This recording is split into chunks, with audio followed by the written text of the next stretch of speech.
शाम का टाइम था। सब चाय पी रहे थे। अंशिका की मम्मी अंशिका के पापा से कहती है, वो कल आप रिश्ते के लिए कह रहे थे, क्या हुआ उसका? कब आ रहे हैं वो लोग अंशिका को देखने? अंशिका के पापा कहते हैं, उसके 3 बच्चे हैं, 40 साल लड़के की उम्र है। वो लोग देखने आ रहे थे, पर मैंने इस रिश्ते को मना कर दिया। अंशिका की मम्मी कहा, सही कहा, एक बच्चा होता तो सही है। 3 बच्चे के बाप से शादी करना अंशिका खुश नहीं रहेगी। अंशिका ऐसे रिश्ते सुनकर अफसोस हो जाती है। काश आज मेरे साथ ऐसा ना हुआ होता। आज मेरे लिए कई बच्चों के बाप का रिश्ता ना आता। राजीव ने तो मेरी ज़िंदगी ही बर्बाद कर दी। जब शादी के 1 साल बाद उसे मुझे छोड़कर दूसरी लड़की से शादी करना ही था, वो मुझसे शादी ही क्यों किया? उसे एक बार भी अपनी बेटी प्रिया का ख्याल नहीं आया। तभी प्रिया स्कूल से आ गई। मम्मी खाना दे दो, आज बहुत मज़ा आया स्कूल में। अंशिका बहुत सोचती है, मेरे घर वाले मेरी शादी करा रहे हैं, क्या मेरे पति और मेरे ससुराल वाले प्रिया को अपनाएंगे? अंशिका फेसबुक चला रही थी। तभी फेसबुक पे स्वप्निल नाम के एक लड़के ने अंशिका को फ्रेंड रिक्वेस्ट सेंड करके मैसेज किया। अंशिका स्वप्निल से बात करने लगी। स्वप्निल, क्या करती हैं आप? अंशिका, कुछ नहीं, घर पे रहते हैं, अब शादी करने जा रहे हैं। स्वप्निल, शादी फिक्स हो गई आपकी?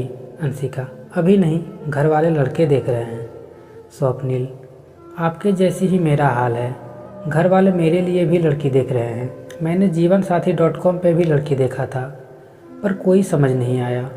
बस एक अच्छी लड़की मिल जाए, मुझे बहुत प्यार करे, लाइफ सेट हो जाए मेरी। अंशिका, शादी के बाद मोहब्बत नसीब वालों को ही मिलती है। स्वप्निल, सही कहा आपने।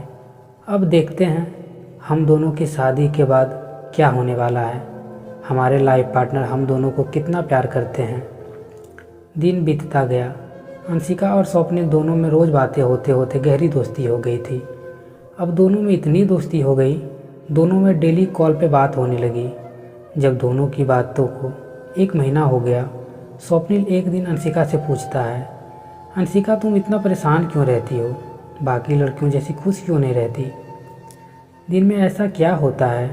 आज तक तुमने मेरे से कॉल पे बात नहीं किया। अंशिका कहती है, स्वप्निल मैं सोच रही थी कि तुम्हें अपना दिल की बात बता दूं। अच्छा हुआ आज तुमने मुझसे पूछ लिया। स्वप्निल, मैं इसलिए खुश नहीं रहती क्योंकि मेरी ज़िंदगी बाकी लड़कियों जैसी नहीं है। मैं किसी की छोड़ी हुई लड़की हूँ। स्वप्निल कहता है, कोई बड़ी बात नहीं है। मैं 2 साल पहले एक लड़की को बहुत चाहता था, उसने मुझे धोखा दे दिया। हम दोनों धोखा खाए हुए हैं। नहीं स्वप्निल, मेरे साथ तो बहुत ही बुरा हुआ। समझ सकता हूँ अंशिका, कैसा फील हुआ होगा जिसने तुम्हें खून के आंसू रुलाया होगा। जब छोड़ के जाना ही था तो रिलेशनशिप में आते ही क्यों हैं? वो रिलेशनशिप में नहीं आया था। स्वप्निल कहता है, क्या मतलब रिलेशनशिप में आने के बाद ही तो लोग धोखा देते हैं? अंशिका रोते हुए कहती है, स्वप्निल, उस इंसान ने मुझसे शादी किया, शादी के 2 साल के बाद एक बेटी होने के बाद छोड़ दिया। अब उसने दूसरी शादी कर ली है। रोज़ के लड़ाई झगड़े, शक करना, शराब पीकर घर आना, मुझे पीटना, रेप करना जैसे मैंने सब सहा। मैंने बहुत कोशिश किया उस हैवान के साथ रहने की, सिर्फ अपनी बेटी की वजह से। आखिर में यह सबसे दिल भर गया तो उसने मुझे तलाक दे दिया। स्वप्निल कहता है, अंशिका तुम रो मत, सब ठीक हो जाएगा। अच्छा हुआ वो गलत इंसान तुम्हारी ज़िंदगी से चला गया। अंशिका तुम बहुत अच्छी हो, वो तुम्हारे लायक नहीं था। तभी अंशिका की बेटी प्रिया आवाज़ देती है। अंशिका स्वप्निल से कहती है, मैं तुमसे बाद में बात करती हूँ। स्वप्निल सोचने लगा, कुछ दिन से मेरे दिल में अंशिका के लिए फीलिंग्स आ रही थी। अब क्या करूँ मैं?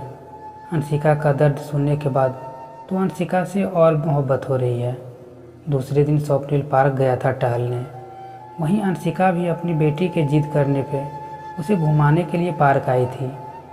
स्वप्निल और अंशिका पार्क में एक दूसरे को देखते हैं। दोनों में बातें होती है। अंशिका स्वप्निल से कहती है, मैं घर जा रही हूँ। स्वप्निल कहता है, थोड़ी देर बैठकर मेरे से बात कर लो ना।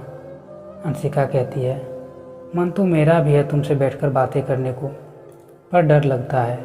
कोई देख ना ले, क्योंकि मेरे पति ने बहुत बदनाम करके छोड़ा है मुझे। किसी ने देख लिया तो जो रिश्ते आ रहे हैं वो भी नहीं आएगी। स्वप्निल कहता है, ठीक है फिर बगल वाले रेस्टोरेंट में बैठकर बातें करते हैं। दोनों एक रेस्टोरेंट में चले जाते हैं।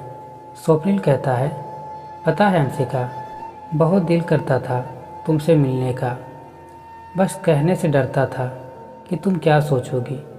अंशिका, यह बताओ क्या खाओगी? अंशिका शर्माते हुए, कुछ नहीं, मैं जल्दी में हूँ। आज कोई फैमिली मुझे देखने आने वाली है। पापा ने बोला था शाम को घर पे ही रहना। स्वप्निल कहता है, उस फैमिली को मना कर दो कि तुम्हें देखने ना आए। अंशिका कहती है, यह कैसी बातें कर रहे हो स्वप्निल? पापा का ऑर्डर है, मेरे घर वाले मेरी शादी कराना चाहते हैं। अंशिका, अब किसी को भी तुम्हें देखने आने की कोई ज़रूरत नहीं है, क्योंकि मैं तुमसे शादी करूँगा। अंशिका, यह क्या कह रहे हो स्वप्निल? होश में तो हो ना? मैं एक तलाकशुदा एक बच्चे की माँ हूँ। स्वप्निल कहता है, पता है मुझे। अंशिका, मैं तुमसे बहुत प्यार करता हूँ। मैं तुम्हें अपनी फीलिंग के बारे में बताने ही वाला था कि तुमने अपना सच बता दिया। अंशिका, मैंने इस बारे में बहुत सोचा, पर सच तो यही है, मैं तुम्हारे बिना नहीं रह सकता। अंशिका, मैंने तुम्हें दिल से प्यार किया है। मुझे इस बात से कोई फ़र्क नहीं पड़ता कि तुम्हारा किसी के साथ शारीरिक संबंध था। तुम्हारा दिल बिल्कुल साफ है, जिसमें कभी कोई नहीं था। बोलो अंशिका, चुप क्यों हो? क्या तुम मुझसे शादी करोगी ना? अंशिका कहती है, स्वप्निल, मुझे यकीन नहीं हो रहा था कोई मुझ जैसी तलाकशुदा लड़की को कैसे इतना प्यार कर सकता है। काश तुम मेरी ज़िंदगी में पहले ही आ गए होते, आज यह सब ना होता, मेरी ज़िंदगी बर्बाद नहीं हुई होती। स्वप्निल कहता है, कुछ नहीं बर्बाद हुआ, मैं आ गया हूँ ना तुम्हें प्यार करने। मैं हमेशा तुम्हारे साथ रहूँगा। बोलो अंशिका, क्या तुम मुझे छोड़ के कभी जाओगी नहीं ना?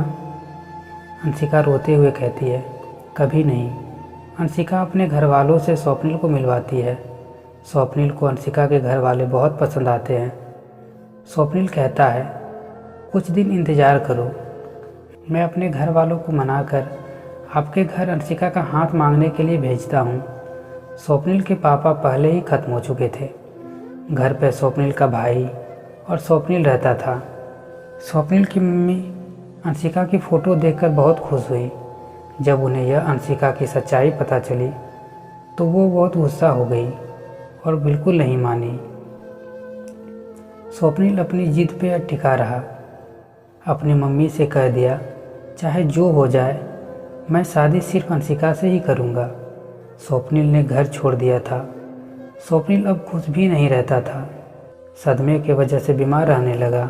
स्वप्निल बस अपनी मम्मी से यही कहता, अगर आपको मेरी खुशी चाहिए, अंशिका के घर मेरा रिश्ता लेकर जाना होगा। स्वप्निल की मम्मी अंशिका के घर रिश्ता लेकर जाती है। स्वप्निल और अंशिका की शादी हो जाती है। अंशिका की बेटी को स्वप्निल अपनी बेटी जैसे मानता है। स्वप्निल की मम्मी भी अंशिका और उसकी बेटी को दिल से अपना ली थी, क्योंकि अंशिका स्वप्निल की मम्मी का बहुत ख्याल रखकर उसके दिल में अपना जगह बना ली थी। दोस्तों, अगर आपको यह कहानी से कोई सीख मिली तो कमेंट में ज़रूर बताइएगा। अगर चैनल पर नए हैं तो सब्सक्राइब ज़रूर कीजिएगा। वीडियो देखने के लिए धन्यवाद।